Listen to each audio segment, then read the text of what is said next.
పుట్టినిల్లు భారతదేశమని ఎంపీ ఈటెల రాజేందర్ అన్నారు.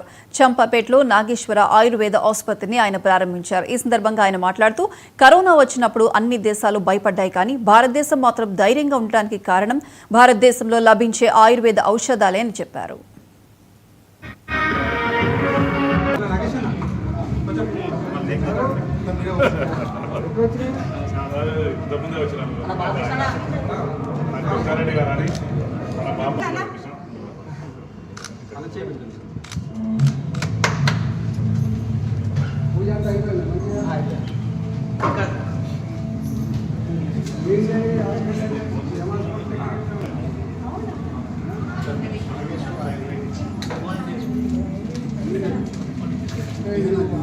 భారతదేశం ఈనాటికి కూడా హిమాలయాలలో అనేక రకాల మెడిసినల్ ప్లాంట్స్ మానవ ఆరోగ్యాన్ని కాపాడుతున్న విషయం మనం చూస్తూ ఉన్నాం.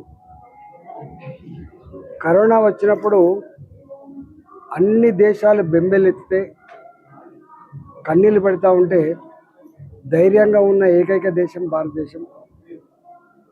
పోపుల పెట్టే మన ఇంట్లో ఉన్న పోపుల పెట్టెనే మనిషి యొక్క ఇమ్యూనిటీ సిస్టమ్ని కానీ అదొక ఆయుర్వేద మెడిసిన్గా పనిచేస్తుందని చెప్పి చాలా పుస్తకాలు రాసి, ఎందుకు భారతదేశంలో ఇన్ని కోట్ల మంది ఉన్నా, ఇంత పేదరికం ఉన్నా, ఇన్ని బస్తీలు, ఇంత డెన్సిటీ పాపులేషన్ అప్పటికి కూడా కరోనాలో తట్టుకోగలిగిందంటే మన ఇంట్లో ఉన్న పోపుల పెట్టినే సగం మనిషి ఆరోగ్యాన్ని కాపాడుతుందని చెప్పి మనం చూసుకుందాం.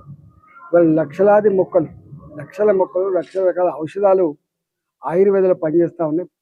ఆయుర్వేదంలో క్యాన్సర్ నయం చేసేటువంటి శక్తి లేకపోవచ్చు, కానీ ఆయుర్వేదంలో క్యాన్సర్ వచ్చిన తర్వాత కూడా ఇమ్యూన్ సిస్టమ్ పెంచడానికి కొంత పనిచేసే ఆస్కారం ఉంటుంది.